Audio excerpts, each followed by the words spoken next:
உங்கள் favourite TV ஷோக்களை இனி miss பண்ண தேவையில்லை. ZEE5 இல் முற்றிலும் இலவசமாக காணுங்கள், இங்கேயும் எப்பொழுதும். இனிமே அவன் உங்க லைஃப்ல கிராஸ் பண்ணவே மாட்டான். என்ன சார் சொல்றீங்க? அப்ப அவனை வேலையை விட்டு அனுப்பிச்சிட்டீங்களா? ஆமா மாப்ள, நிரந்தரமா அவனை வேலையை விட்டு அனுப்பிச்சாச்சு. இனிமே அவனை நினைச்சு நீங்க எந்த தர்ம சங்கடமும் பட வேண்டியதில்லை. உங்களுக்கு ஓகேனா உடனே உங்க அப்பா அம்மாட்ட சொல்லி என் அண்ணன்கிட்ட வந்து பேச சொல்லுங்க.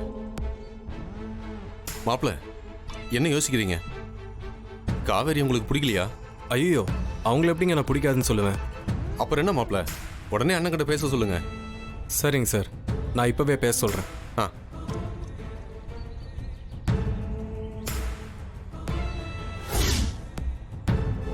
நீங்க சொல்றதுனால ஒன்றும் நான் வேண்டான்னு சொல்லலை. ஆனா இப்போ உடனே பார்க்கணும்னு சொல்றது தான் எனக்கு. சரி, நீங்க வரேன்னு சொல்றீங்க, நான் பேசி பார்க்குறேன். சரி, நான் வச்சிடுறேன்.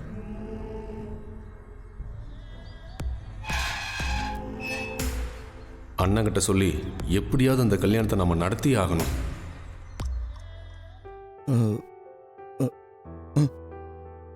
ஓகேம்மா, நீங்க சொல்றதும் சரிதான். வெளியில எங்கேயோ ஒரு இடத்துல பார்க்கறதுக்கு பதிலா கோவில்ல பார்க்கறதே ஓகேதாம்மா. நம்ம நாளைக்கே பார்த்துக்கலாமா? அம்மா, நீங்க இப்பவே அவங்களுக்கு ஃபோன் பண்ணிட்டு நம்ம நாளைக்கு கோவில்ல மீட் பண்ற விஷயத்தை மட்டும் சொல்லிருங்கம்மா. அதெல்லாம் நான் பாத்துக்கிறேன் விக்ரம், நீ போய் ரெஸ்ட் எடு. நாளைக்கு மகா உன்னை பார்க்கும்போது நீ ஃப்ரெஷ்ஷா இருக்கணும்ல, போ. சரி. ஏ மாப்ள, விக்ரமே பார்த்து ரொம்ப நாள் ஆச்சு, எப்படி இருக்கிற?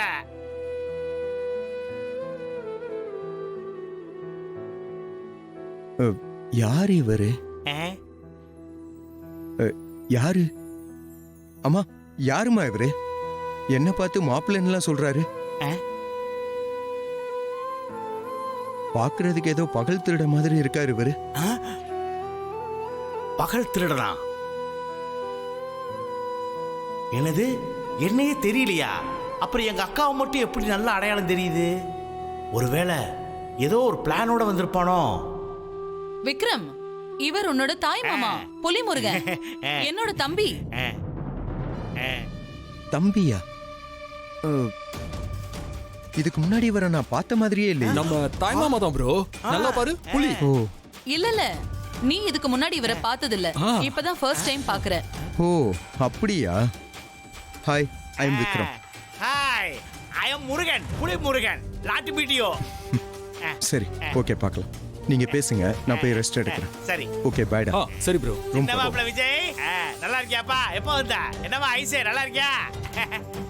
நீ இல்லாம நாங்க இவ்வளவு நாள் நிம்மதியா தான் இருந்தோம். இப்ப நீ வந்துட்டல்ல, இனிமேல் தினம் பிரச்சனை தான். என்ன விஜய் இப்படி பேசுற? நான் உன் மாமாப்பா. நான் அந்த மாதிரிலாம் உனக்கு பண்ணுவேனாப்பா?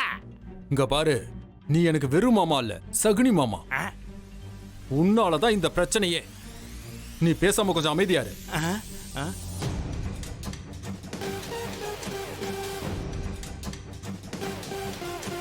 போனா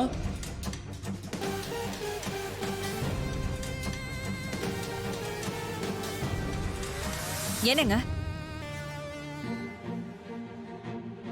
உன்கிட்ட ஒரு விஷயம் சொல்லணும். எந்த விஷயமா இருந்தாலும் அப்புறம் பேசிக்கலாமே.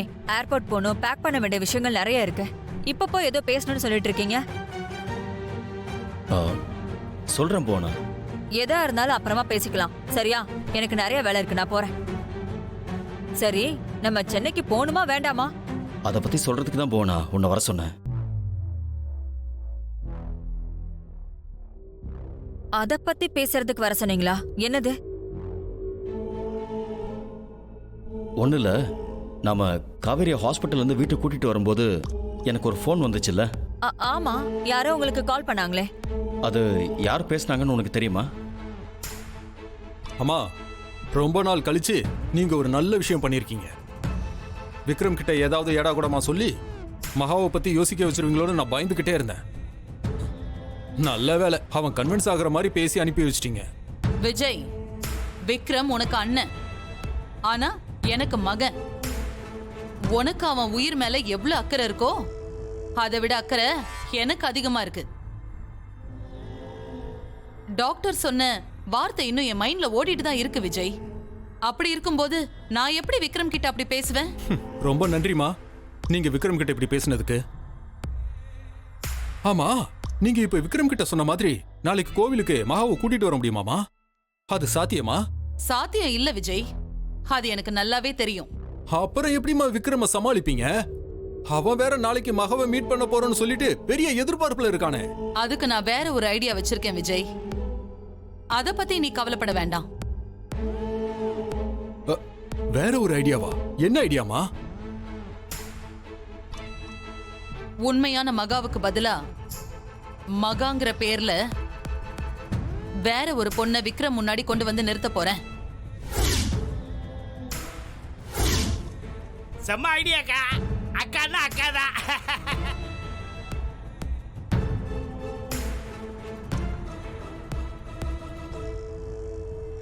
ஹலோ சார், எப்படி இருக்கீங்க? அப்பா அம்மாலாம் எப்படி இருக்காங்க? நல்லா இருக்காங்களா? எல்லாரும் நல்லா இருக்கோம் சார். ரொம்ப சந்தோஷம். நீங்கள் அன்றைக்கி வீட்டுக்கு வந்துட்டு போனதுக்கப்புறம் நாங்களும் பேசலை, நீங்களும் ஃபோன் பண்ணல. எப்படி போயிட்டுருக்கு கல்யாண வேலையெல்லாம்? அலைன்ஸ் ஏதாவது ஃபிக்ஸ் ஆச்சுங்களா?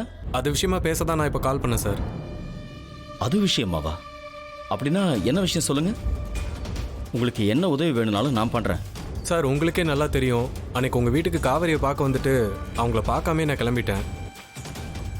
இப்போ யோசிச்சு பார்த்தா அன்னைக்கு எனக்கு நடந்த அவமரியாதையை விட நான் உங்களையும் காவேரியையும் அவமரியாதையாக நடத்திட்டேன்னு தோணுது. அதுக்கப்புறம் எனக்கு வேற எந்த பொண்ணையுமே பார்க்க பிடிக்கல சார். கல்யாணம்னு ஒன்று பண்ணால் காவேரி தான் பண்ணணும்னு முடிவு பண்ணியிருக்கேன் சார். நீங்கள் என்ன சொல்கிறீங்க? நான் என்ன சொல்கிறதுன்னு தெரியல. இதில் நீங்கள் தான் ஃபைனல் முடிவெடுக்க வேண்டிய ஆள். அன்னைக்கு நீங்கள் தானே தேடி வந்து எங்கள் வீட்டுக்கு பொண்ணு பார்க்க வாங்கன்னு சொன்னீங்க.